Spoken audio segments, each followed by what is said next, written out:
Nós teremos uma primeira conferência hoje com alguém que pertence ao nosso grupo de pesquisa, pertence ao comitê organizador e científico deste evento e foi minha supervisora em um primeiro pós-doutorado. E é um prazer grande tê-la novamente aqui, professora Lúcia Santaella.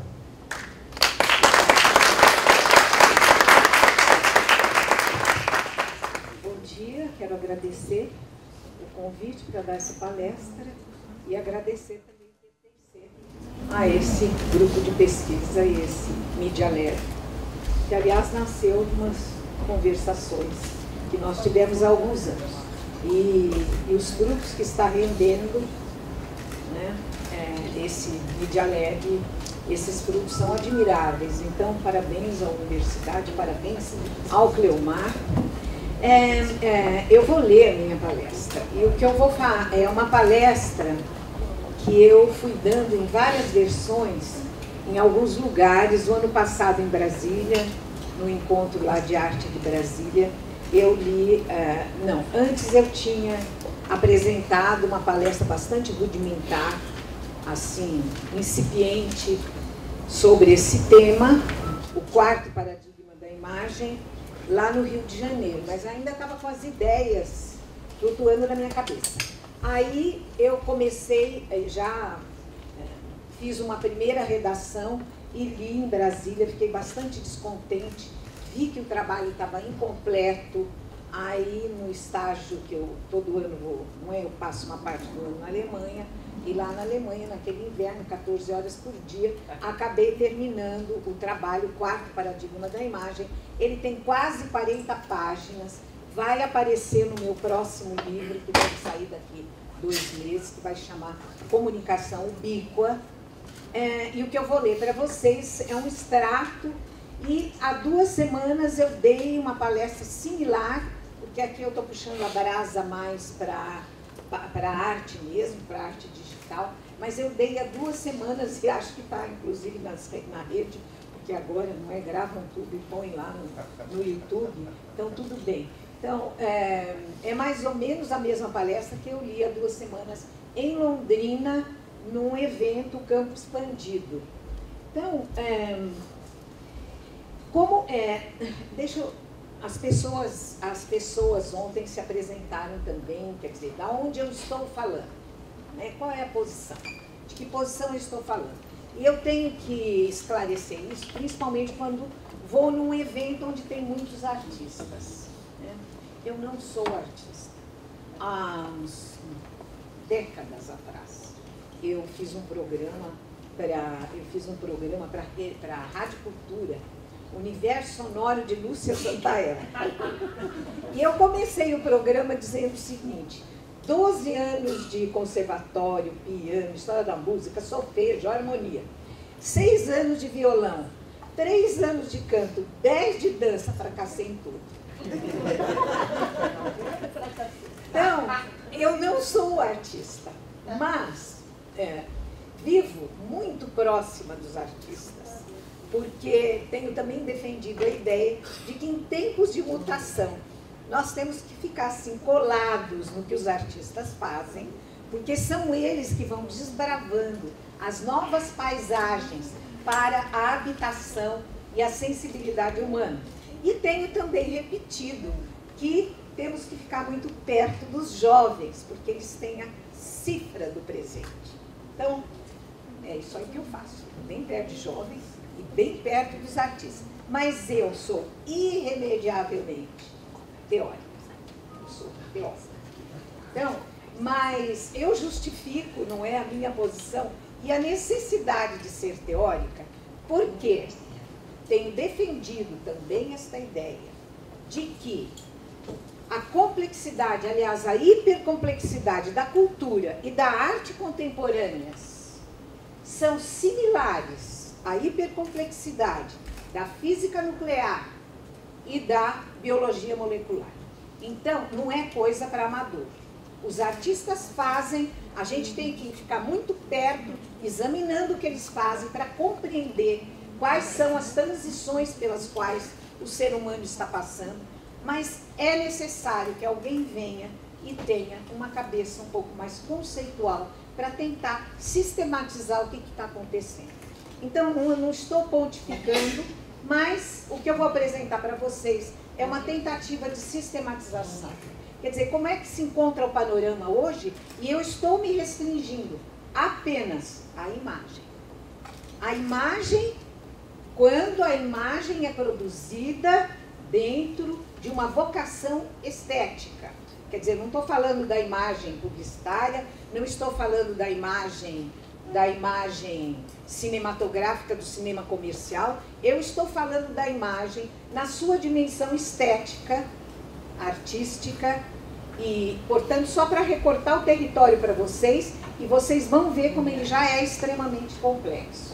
Então eu vou ler, e para ajudar, muitas partes do texto, quando elas são mais intrincadas, eu vou, então, projetar para que vocês possam acompanhar minhas palavras com a leitura, assim, para a coisa ficar um pouco mais didática e menos cansativa para vocês, tá bom? Então, olha, eu vou começar com a síntese... Desculpa. Com a síntese. É uma síntese do texto.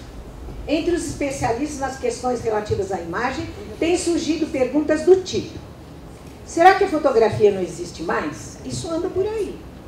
Não sou eu que estou inventando. Como será o cinema do futuro? A tradição do cinema experimental foi inteiramente engolida pela videoarte? Como se situa a arte digital no cenário dessas mutações? Alguns vêm dando o nome de era pós-fotográfica a esse complicado panorama. Ora, o pós-fotográfico foi uma nomenclatura que dominou nos anos 80, quando se deu a entrada triunfal do computador na cena da produção de imagens, o que me levou a produzir, na época, um estudo sobre os 3 paradigmas da imagem. Já no fim dos anos 80, começo dos anos 90, já estava escrevendo esse texto, os 3 paradigmas da imagem, o pré-fotográfico, fotográfico, pós-fotográfico, que está no meu livro Imagem, que foi publicado em 98. À luz desse estudo e no confronto com as condições atuais da criação imagética, a apresentação que eu vou fazer para vocês vai postular um 4º paradigma da imagem, radicalmente híbrido, onde tudo se mistura, cujas características e consequências estéticas eu vou tentar discutir. Então, especialmente na área das imagens técnicas, tal como Flusser as batizou, e que eu prefiro chamar de imagens tecnológicas, porque técnica sempre teve. A diferença agora é que elas são tecnológicas. Né? E daí, então, tá bom, não vou dar uma aula agora a diferença entre técnica e tecnologia, mas fica isso na cabeça da gente. É tal heterogeneidade e diversidade de produções na arte contemporânea que, para os teóricos e críticos da arte e da cultura, tornou-se impossível tomar como ponto de partida, ou mesmo chegar, depois de muito esforço, a qualquer tipo de categorização, classificação ou rotulação. Eu me entrego, porque eu tenho uma mente classificatória, agora eu me entrego. Os meios e processamentos de produção e pós-produção, os meios de emissão, visualização, exposição, distribuição, transmissão, difusão, os meios de armazenamento, arquivamento, recuperação, memória e os meios de recepção, troca e compartilhamento são de tal forma variados que põem em falta as nomenclaturas orientadoras. Diante disso, o título de arte mídia não passa de uma generalização simplificada e bem pouco sinalizadora. Isso não quer dizer que faltem nomes, ao contrário, eles são abundantes. Vejam só. Fotografia, cinema, vídeo, videoarte, instalações, interfaces interativas, web arte, net arte, ciberarte, arte digital, arte colaborativa, performance interativa, telepresença, arte robótica, realidade aumentada, realidade mista interativa, realidade virtual, arte do software, estética do banco de dados, arte móvel, ciência arte. E onde a Suzete falou um outro nome que eu esqueci de tomar nota. Mas era um nome que não está no meu elenco. Bom, e daí se a gente pega o campo da ciência e arte, olhem só. Biologia, microbiologia, então tudo isso transformado em realidade estética. Na biologia, microbiologia, genética, o corpo, neurologia, processos cerebrais corporais, tecnologias imagéticas do corpo, medicina, comportamento de plantas e animais, nanobio, ciências físicas, física das partículas, energia atômica, geologia, física, nanotecnologia, química, astronomia, ciências espaciais, tecnologia, GPS, matemática e algoritmos, fractais, arte genética, vida artificial, telecomunicações, telefone, rádio, telepresença, sistemas digitais, sensores alternativos, tato, movimento, olhar, características pessoais, ativação de objetos, som 3D, fala, visualização científica, vigilância, sistemas de informação. E todo esse elenco que eu estou apresentando para vocês não está completo. Quer dizer, só para ter uma ideia. Enfim, a nomenclatura é tão variegada que tem levado a um desconcerto dos teóricos e dos críticos. Eu disse, a gente está desconcertado, né? Porque teórico e crítico gosta de catalogar. Bom, e há afirmações bastante inverossímeis, em que cada um busca puxar a brasa para a sua sardinha em virtude das fronteiras que forja a partir do campo específico em que se insere. Para uns, eu ouvi essa frase de uma pessoa que eu respeito muito, a fotografia morreu. Muito embora estejamos em plena era da fotomania. Crianças de 3, 4 anos de idade já sabem tirar fotografia melhor do que eu. Mas também de conseguir resultados razoáveis.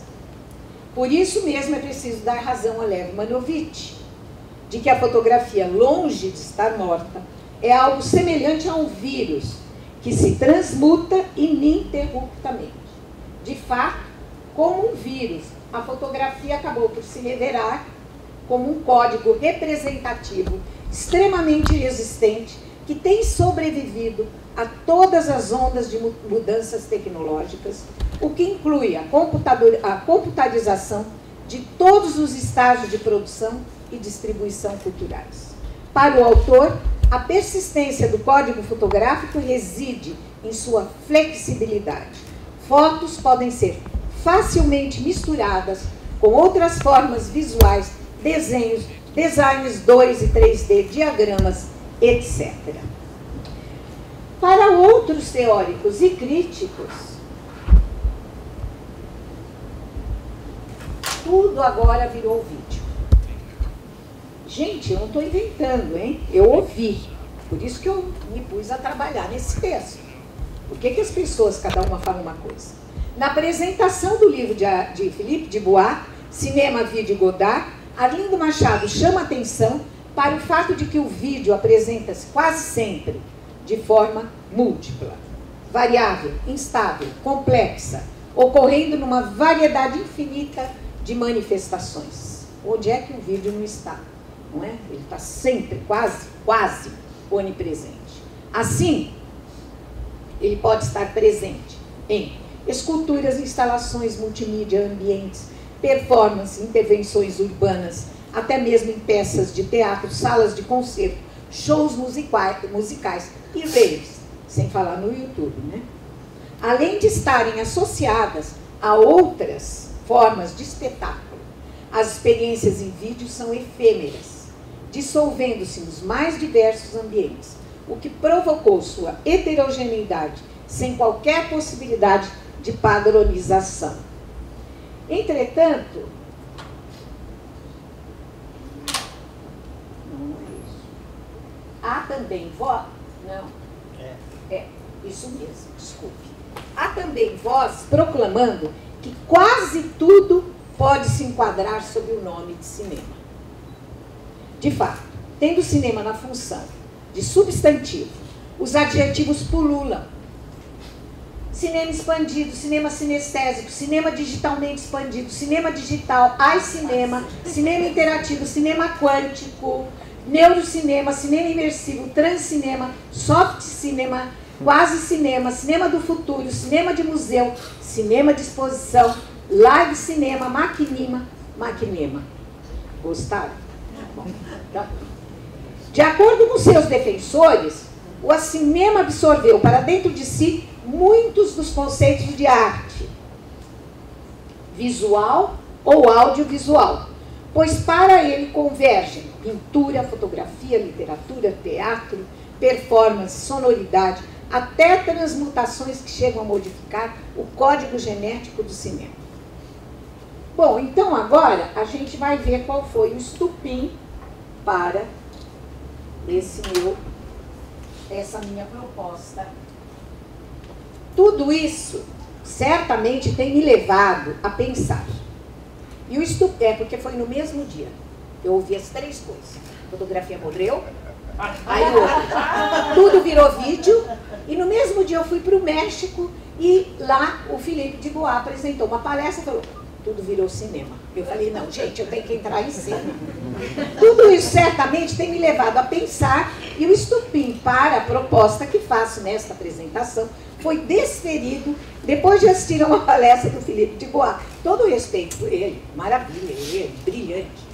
Não estou fazendo a crítica dele, só estou querendo ver outros lados, não é? E como que essas peças podem se juntar. Está muito complicado. Sobre o tema de pós-fotografia e pós-cinema, as velocidades da imagem. Isso foi em Monterrey, no México, durante o segundo Encontro Internacional de Arte e Significação, Signo, Tempo e Arte. O resumo da palestra, que expressa muito bem o conteúdo do texto do Philippe Dubois, é o seguinte.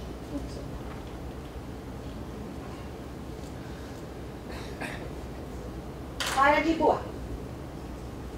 Adquirimos o hábito de opor de maneira maniqueísta o mundo da imagem fixa ao mundo da imagem em movimento, como se fosse uma divisão estabelecida, estabilizada.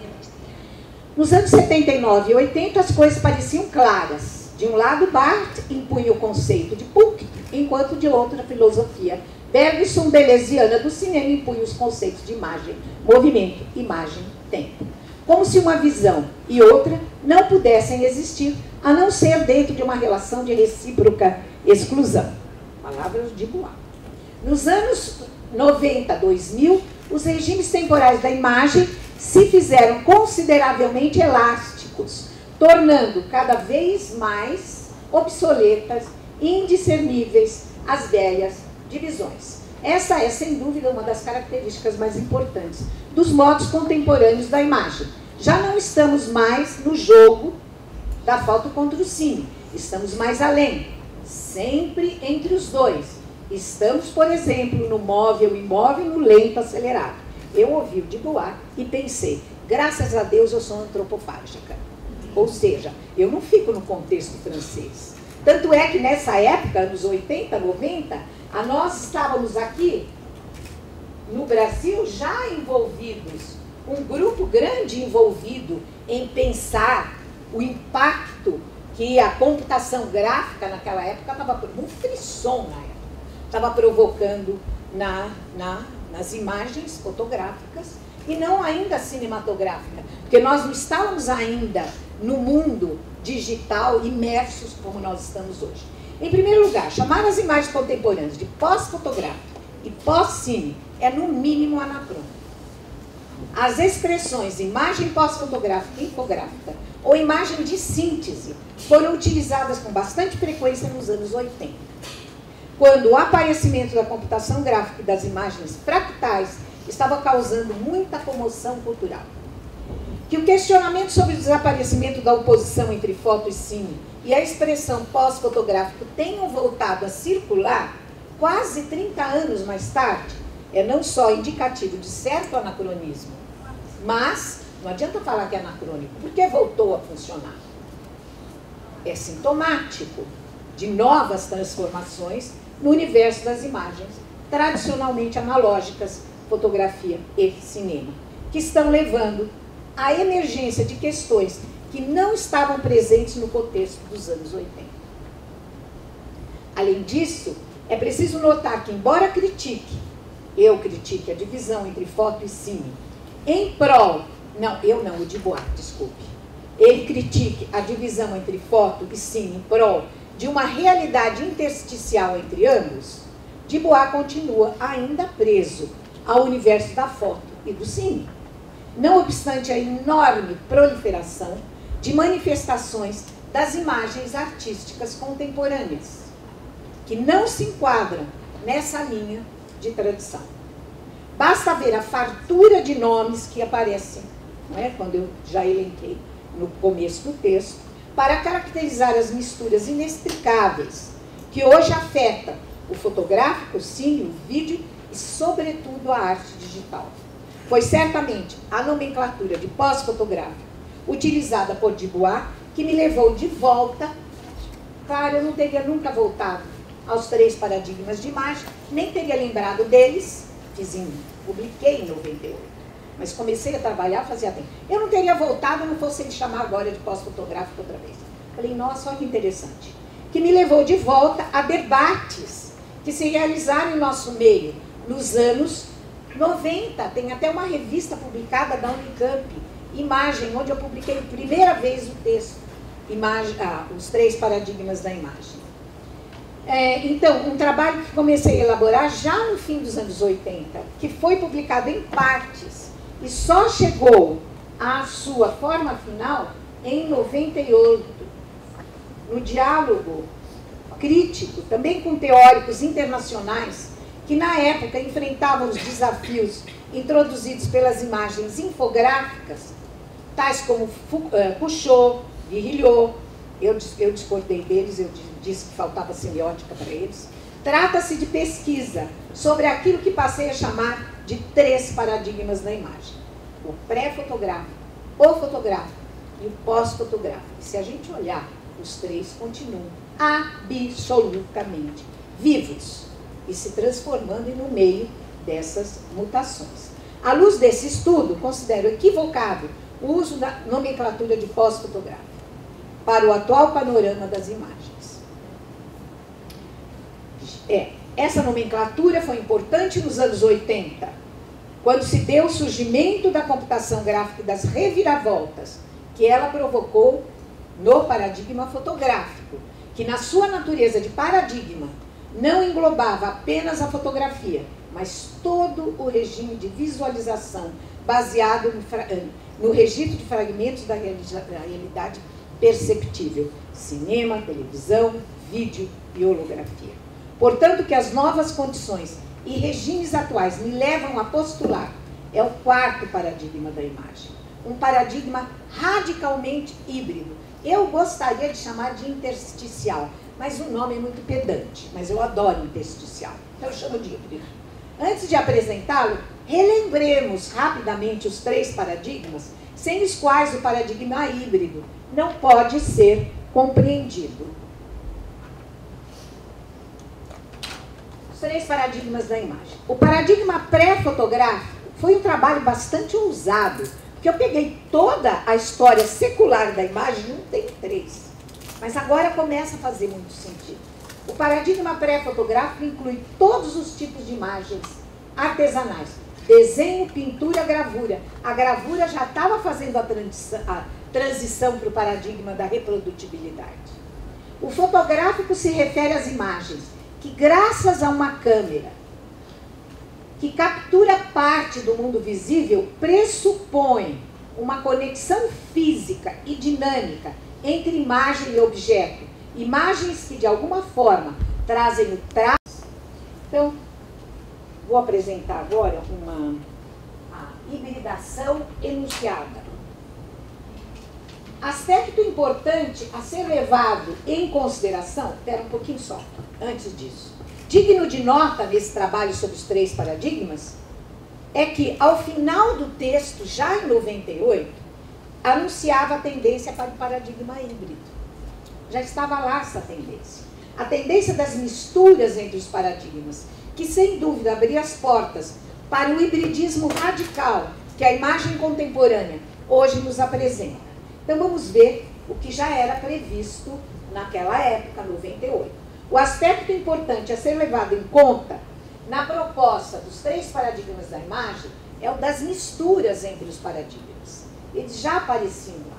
Ilustração dessas misturas pode ser encontrada nos fenômenos artísticos que receberam o nome de hibridização das artes e que contemporaneamente, isso, 98, hein, comparecem de modo mais cabal nas instalações, onde objetos e imagens artesanalmente produzidas, esculturas, fotos, filmes, vídeos, imagens sintéticas, são misturados numa arquitetura com dimensões por vezes até mesmo urbanísticas, responsável pela criação de paisagens sígnicas que instauram uma nova ordem perceptiva e vivencial em ambientes imaginativos e críticos, capazes de regenerar a sensibilidade do receptor para o mundo em que vive.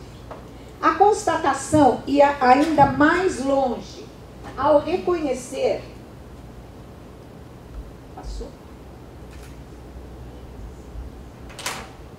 No universo, não se restringia ao universo das artes, embora nas artes tudo seja levado a acontecer de modo mais antecipador e denso, as misturas passaram também a fazer parte natural. Estou dificultando aqui a gravação. O YouTube vai me ver de costas. Até o ponto de poder afirmar, se acasalam e se interpenetram no cotidiano, até o ponto de se poder afirmar que a mistura entre paradigmas veio a se constituir desde o advento da metamídia computacional no estatuto mesmo da imagem contemporânea. Porque o computador que tritura tudo.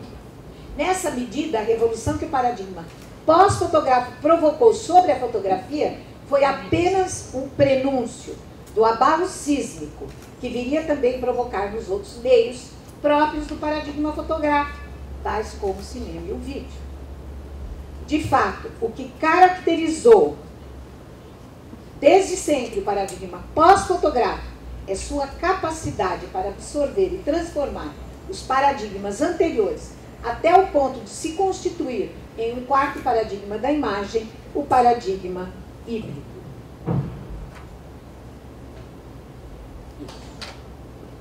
Antes mesmo que a imagem infográfica tivesse começado a produzir efeitos de hibridação sobre o paradigma fotográfico, as relações entre foto, cine e vídeo já haviam se tornado permeáveis, como foi discutido por Belur em 1990, sob o título de Entre Imagens, um livro que foi traduzido no Brasil só em 97. Para o autor, a grande força do vídeo foi, é e será a de ter operado passagens.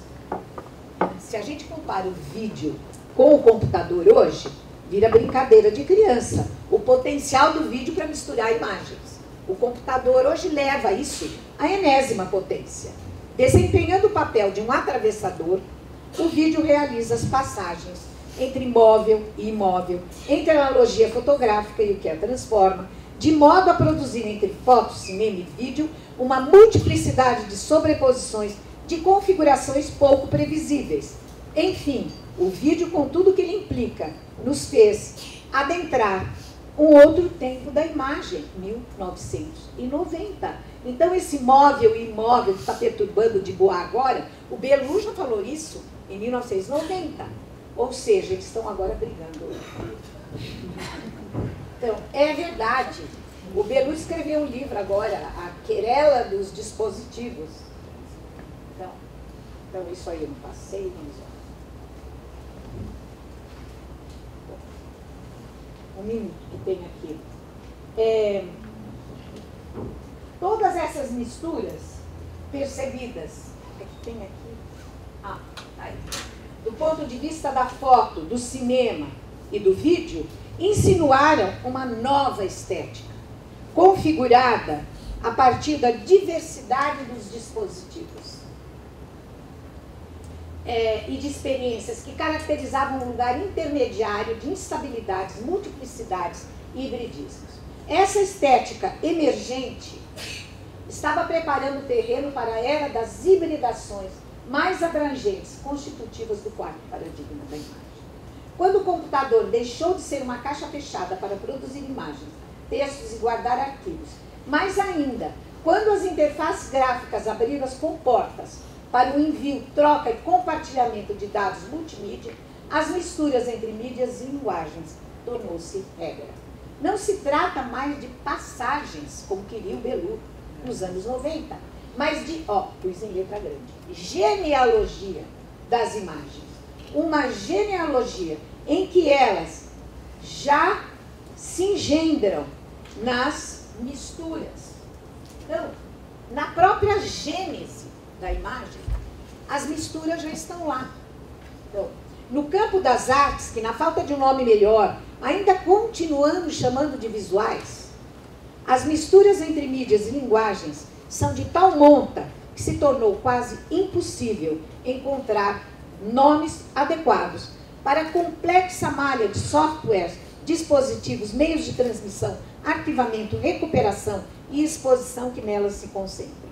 Por isso mesmo, a arte que incorpora na sua feitura, de um modo ou de outro, as multifacetadas potencialidades do computador e do software, tornou-se um campo imantado para onde convergem as mais ou menos radicais experimentações digitais contemporâneas.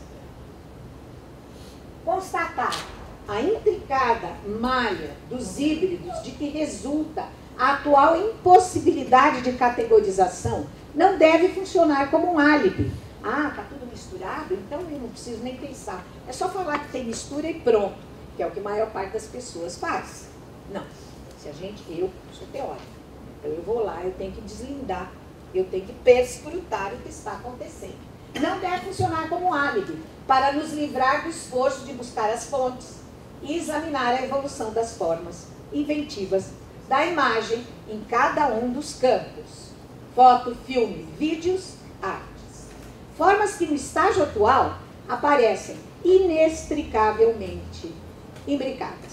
Então agora eu vou falar foto expandida, cinema expandido, o vídeo como fonte de transmutação e daí as hibridações nas artes. Bem rapidamente, e inclusive escrevi um texto, que vai estar no meu livro.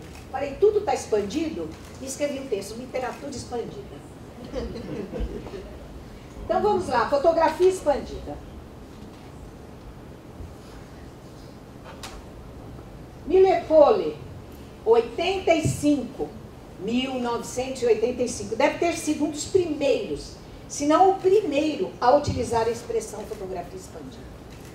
Por ele definida como aquela que rompe com a tradição visual fotográfica original e amplia sua órbita conceitual no que diz respeito à produção da imagem fotográfica. Para esse autor, fazer fotografia pressupõe uma série de intervenções em diferentes momentos do fazer fotográfico. Gente, antes do computador, a fotografia já estava pressentindo que alguma coisa ia acontecer. Como, por exemplo, no plano da produção da imagem, por interferência no objeto fotografado, no aparelho fotográfico e na própria fotografia. Tudo, tanto no negativo quanto no positivo, e ainda mais, por intervenção no plano de distribuição ou do consumo social de imagens fotográficas. E daí vai falar que o artista não é antena da raça? Eles já estavam fazendo isso antes do computador.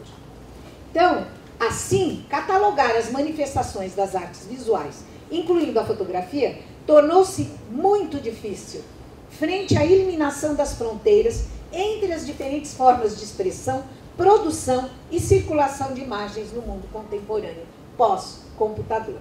Nesse contexto, livre das amarras da foto convencional, em analogia ao cinema expandido e à escultura em campo expandido, que quem usou essa expressão pela primeira vez foi a Rosalind Krauss em 79. Quando se trata da fotografia, essas datas todas é porque eu estava na Alemanha. Não vivia nesse frenesi aqui de São Paulo. Lá a gente tem tempo, vai, olha a data e pega tudo direitinho, se certifica. Aqui, São Paulo vira tudo, gente, vira um liquidificador.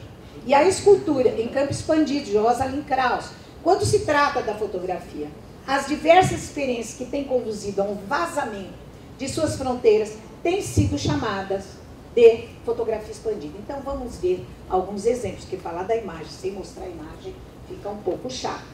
Então, Olha, essa obra aqui, do Cássio Vasconcelos, ela se chama Noturnos. É composta de 48 imagens de 5 por 5 metros, capturadas pelo fotógrafo entre 98 a 2004, na cidade de São Paulo, Tóquio, Paris e Nova York. As imagens foram instaladas no prédio histórico dos Correios, no centro da cidade de São Paulo, de forma a incorporar sua belíssima arquitetura como moldura. Dispostas ao longo das imensas paredes do prédio, em painéis com área de 25 metros, elas dão a impressão de estarem ocupando janelas do edifício. O local físico e as características de sua iluminação, a entrada de luz pelas portas e arcos de passagens e a imensa clarabóia na parte central do teto interferem nas imagens expostas. Assim, ao longo do dia, com a modificação da insolação e com a movimentação do observador no amplo espaço de exposição, sempre com o olhar dirigido para cima para observar as imagens, acaba por experimentar uma sensação de vertigem. E ele se chama Noturnos. Não é?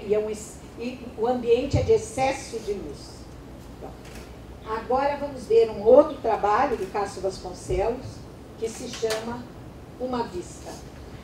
O artista fotografou a zona leste da cidade de São Paulo. O registro fotográfico, uma imagem panorâmica em preto e branco, foi decomposto em 67 páginas.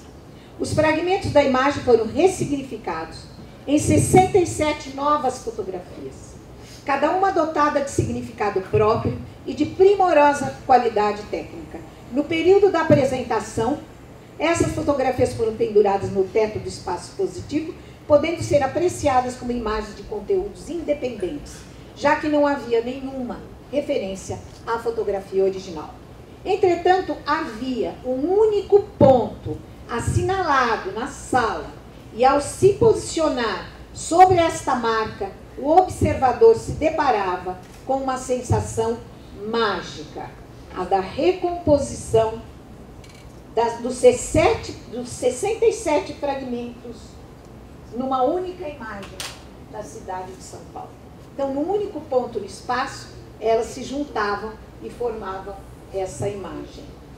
Bom, agora nós vamos passar para um outro artista, que é o Rubens Mano. Esse trabalho dele é constituído por 2 holofotes militares de 12.000 watts de potência, instalados em 2 torres de 13 metros de altura situadas em lados opostos do viaduto do Chá. À noite, esses poderosos faróis projetam fachos de luz de cerca de 1 metro de diâmetro. A imagem que registra o trabalho nos oferece um ângulo de visão bastante privilegiado, pois registra claramente como a instalação funciona. A intensidade da luz emitida pelos projetores é tão forte que mais parece uma faixa horizontal extremamente clara que secciona o trajeto do viaduto do Chá em 2 partes, cortando horizontalmente a passagem daqueles que transitam pelo viaduto do Chá. Ela invade o local de percurso dos transeuntes sem pedir licença e de forma impactante. Ele chama de fotografia, pasme. Não é? Mas, bom, vocês veem que é aquilo que eu falei. Agora vamos ver o trabalho de Rogério Gomes. Ele é meu orientando agora, e ele que organizou esse evento em Londrina, Campo Expandido. Essa instalação se chama Voltando para Casa. São fotos que ele tirou da janela do avião. E daí ele fez essa instalação meio transparente, e foi feita e a exposição se chama Desejo e Reparação, de 2011, no Museu de Arte de Londrina. Ela utiliza a obra de desdobramento das imagens capturadas nos voos realizados pelo autor.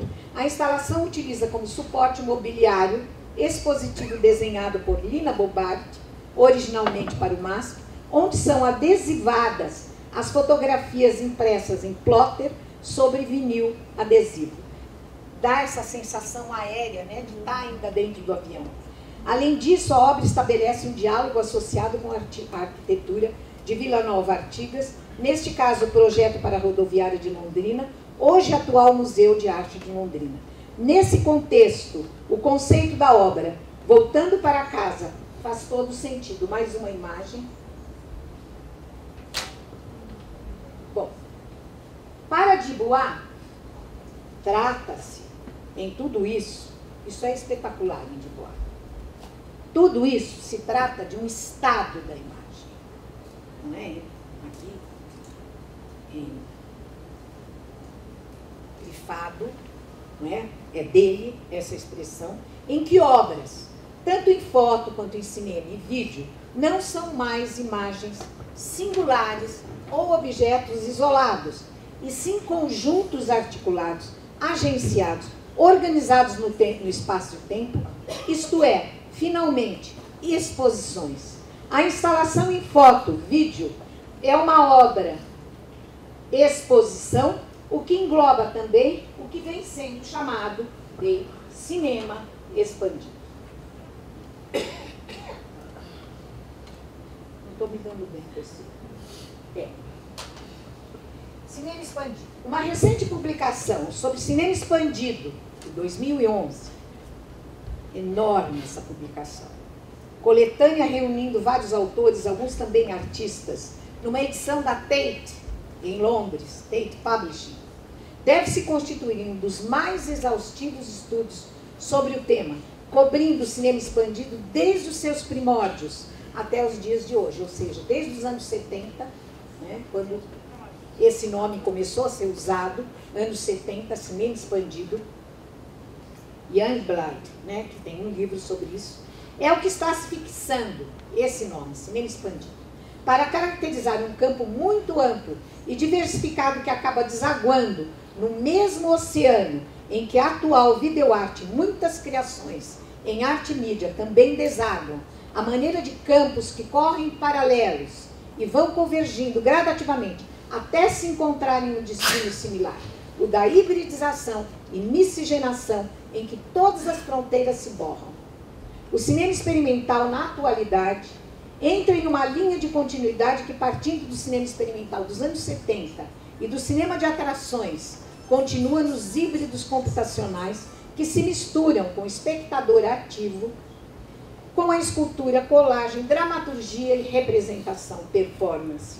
O termo, portanto, não está colado às condições materiais do meio cinematográfico, pois a experiência cinemática pode atravessar fronteiras e ser atingida através de combinações midiáticas. Uma configuração cinemática pode envolver performance intermídia, espetáculo, vídeo, arte e tecnologias, em adição a filme, e pode estar localizada dentro de um espaço negro ou do cubo branco de uma galeria, não importa. As várias tendências das mídias baseadas na temporalidade foram convergindo do começo do século XXI para cá, sob o grande guarda-chuva das novas mídias.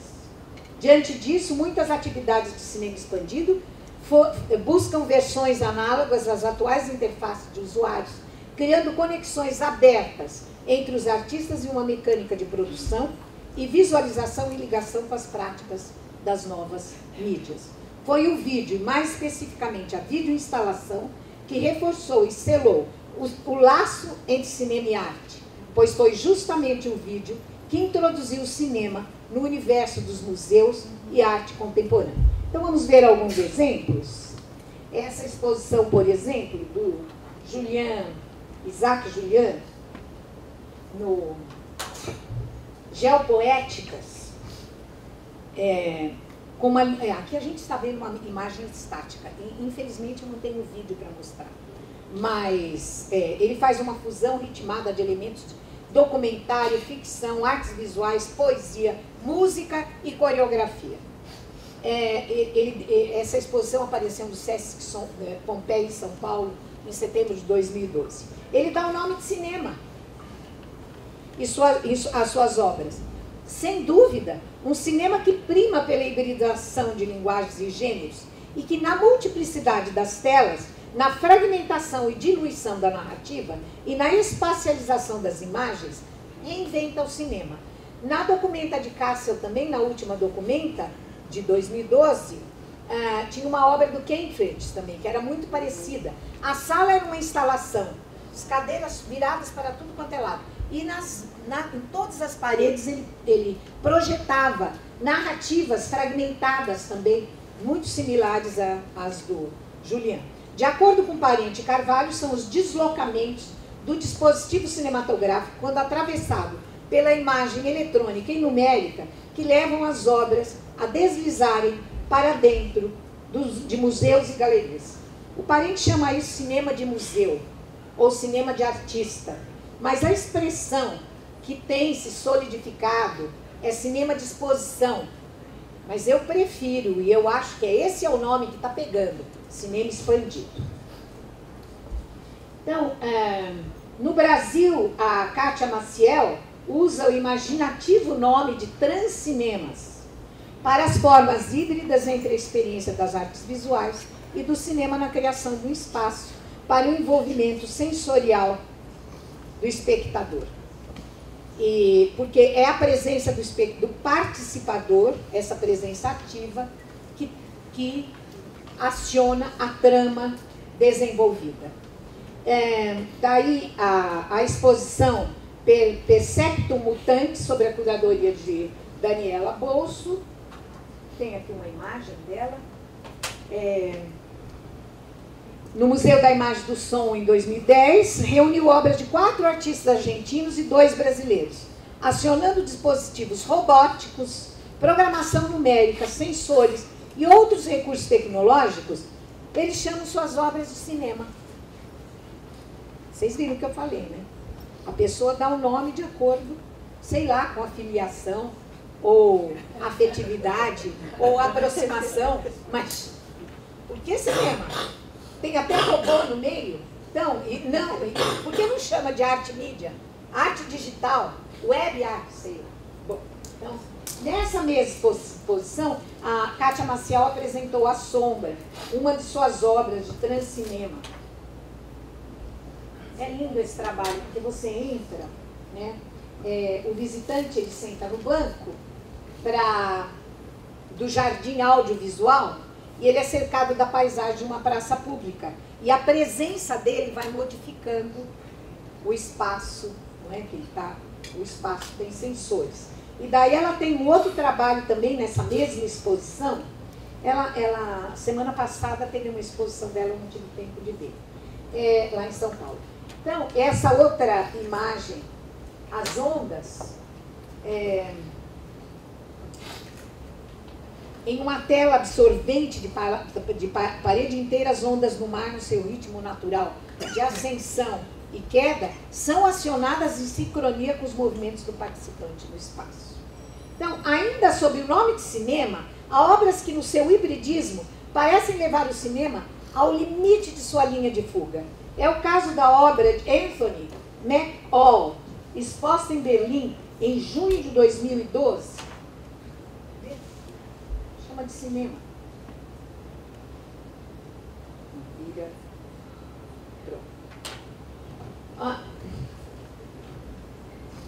Embora o título da exposição seja 5 Minutes of Pure Sculpture, o artista faz questão de nomear sua obra de filme, o dispositivo que ele usa. De fato, ainda resta aí, como no cinema, o projetor, que dá forma a esculturas de luz. Vamos ver outros exemplos de obra dele. São belíssimos. Então, a comparação da obra de Rubens Mano, lembram lá no Viaduto do Chá? Detector de ausência, inserida no campo da fotografia expandida. E essa de McCall, que o artista chama de cinema, coloca-nos cara a cara com o apagamento das tradicionais fronteiras que separavam as produções criadoras em nichos específicos. Vamos passar brevemente agora para as tensões metamórficas da videoarte. O vídeo é uma mídia que se tornou a rainha da heterogeneidade por excelência. Mais do que uma mídia, nas palavras de Arlindo Machado, trata-se de um campo de tensão que imanta boa parte da produção contemporânea de arte. No seu estudo lucidamente voltado para as extremidades do vídeo, Cristine Mello explora as extremidades nos pontos de contaminação, dissolução e simbiose com outros campos.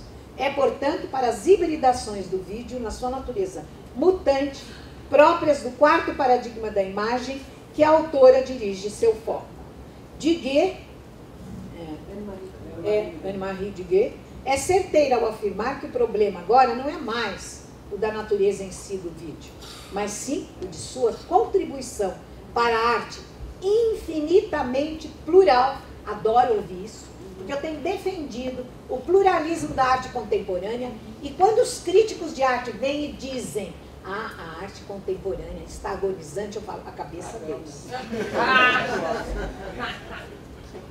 Nunca foi tão plural, nunca o artista teve tanta possibilidade disponível para ele usar a imaginação dele. Então vamos agora para a miríade de hibridações na arte digital. Quando entramos no território daqueles que preferem se filiar à tradição das artes, e não necessariamente à tradição da fotoarte, do cinema experimental e expandido, ou à tradição da videoarte, para começar, como foi indicado no início dessa minha apresentação, nem sabemos que nome dar.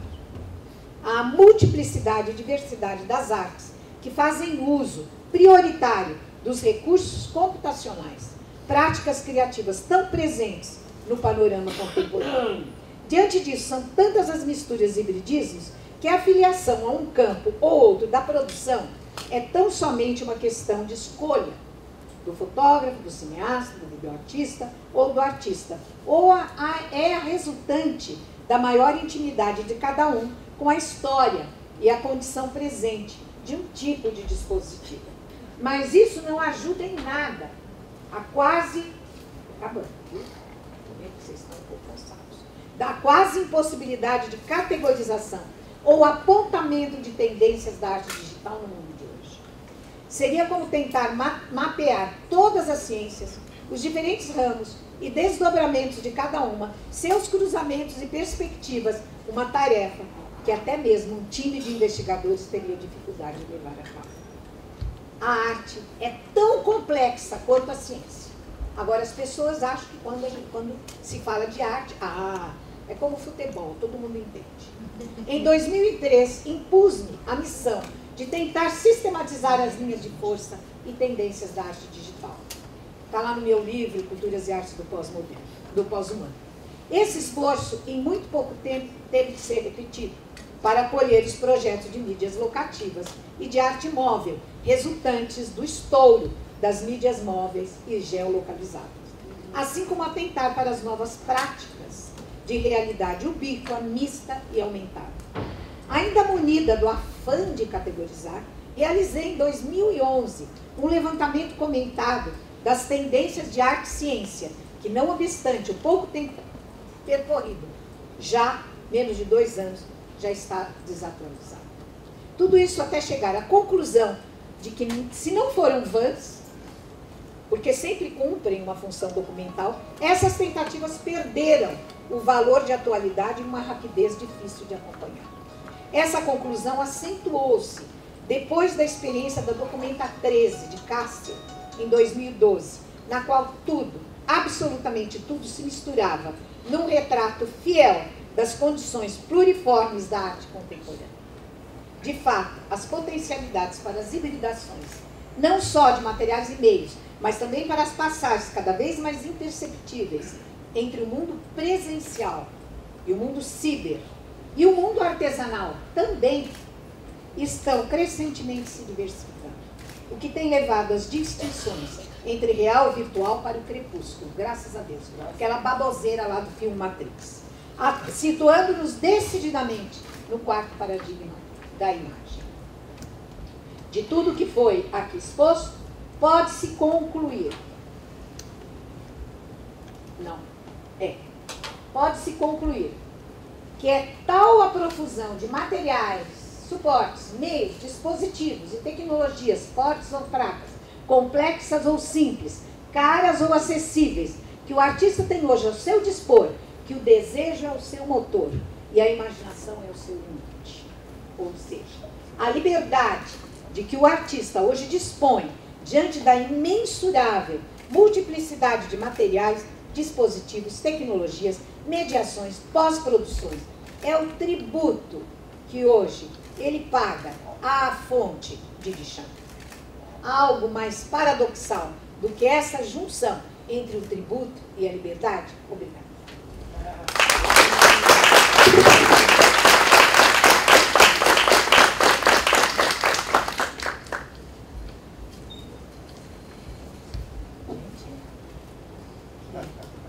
Que fôlego! Obrigadíssima, Santaella. Nós abriremos a sessão de debates com a palavra já franqueada.